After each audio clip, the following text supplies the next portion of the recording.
Getting back to the question, if Avram sinned, whether it was a lack of faith or he missed the opportunity to convert the stone community to become monotheists, why were the Jewish people held culpable for Avram's failing? It's an obvious question. We find that when Avram Avinu, Avram our patriarch, had summoned his dedicated servant, Eliezer, who's referred to as Eliezer the Damascus. So literally it means he came from Damascus. Damascus is Damascus. And the Torah goes to describe what were his capabilities. He oversaw his financial empire. And Avram was a very wealthy man. Anything that had relevance to material was overseen by Eliezer, the servant of Avram. Not only that, the Talmud tells us the word Damascus is really an acronym for Dole Umashke Mitoros Sharabo. Just as Avram had disseminated God's Torah to the world to convert pagans to monotheism, all the Torah that Avram had received from God through divine communication was communicated to Eliezer. And he drew from the well springs of Avram to disseminate that same Torah. We're talking about a person who is spiritually charged, spiritually inspired. The Midrash tells us that initially, when Eliezer had gone to Choron to seek a wife for Eliezer, for Yitzchak, his master, he had radiated a holiness that Lavan, the brother of Rivka, had mistaken Eliezer for his master Avram. Avram was the uncle of Lavan. This was the holiness of Eliezer. He's a very holy man.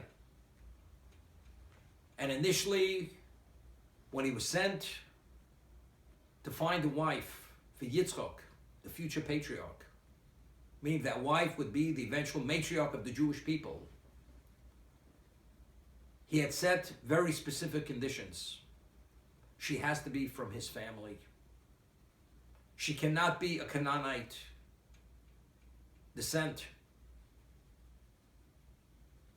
So Eliezer asks a question to his master. Maybe the woman, after I locate her, she may not be agreeable to return. What should I do then? He says, you are absolved from my oath. Under no circumstance shall you take a woman of Canaanite descent. So the Midrash tells us, when Eliezer asked the question, in Hebrew, the word maybe is ulai. So normally the word ulai, in its full spelling, has a vav in it, which it can only be read as maybe.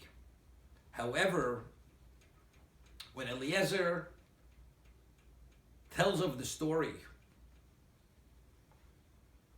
to Besuel, this is the father of Rivka, when he's negotiating her hand for his master, he says, I asked my master, maybe the woman will not be willing to come back with me.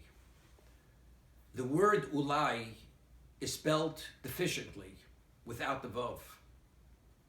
So without the vowels, it could be read Eli, to me.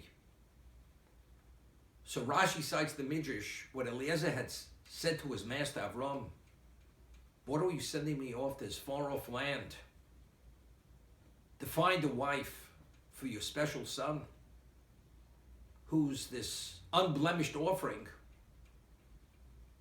I have a daughter who's devoutly righteous, who's a holy woman.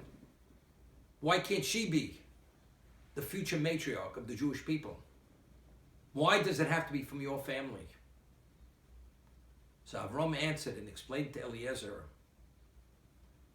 I descend from Shem, the son of Noach. He's of blessed stock. You are a Canaanite. You descend from Chum. Chum was cursed by his father Noach. You are of a cursed stock.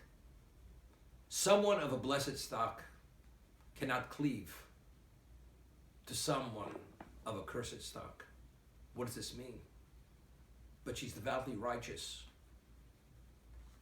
The understanding is the Jewish people have to be an eternal people, eternally, spiritually viable, without any degree of impurity or deficiencies within their spiritual makeup.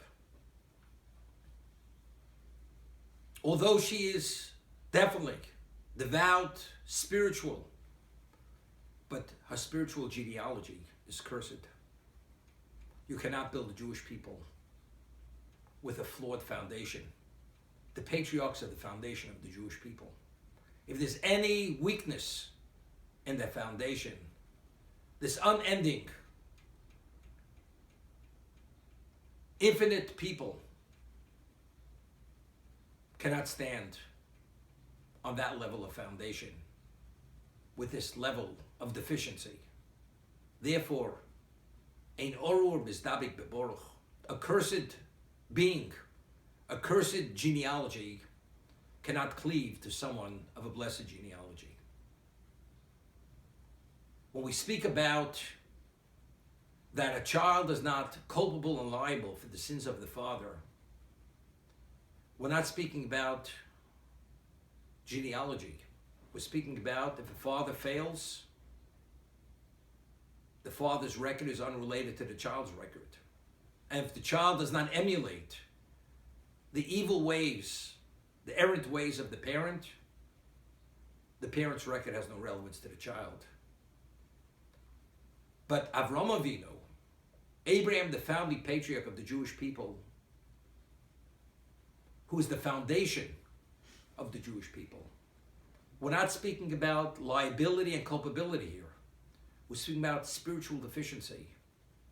If you plant a tree and the root is diseased, that disease will manifest itself in the trunk, in the branches, and ultimately in the fruit. It's going to be diseased fruit. If there's a spiritual deficiency in Avram, because he asked that question, which was considered at his level lack of faith, or he had an opportunity to convert the Sodom community to monotheism, and he did not, the spiritual deficiency ultimately will manifest itself in his progeny, in the Jewish people, and the level of viability of this spirituality will not be able to withstand and to advance to the level which God would want them to be. To have that special relationship with him, to become the princely, kingly nation, the chosen people, God's children, which we did become at Sinai.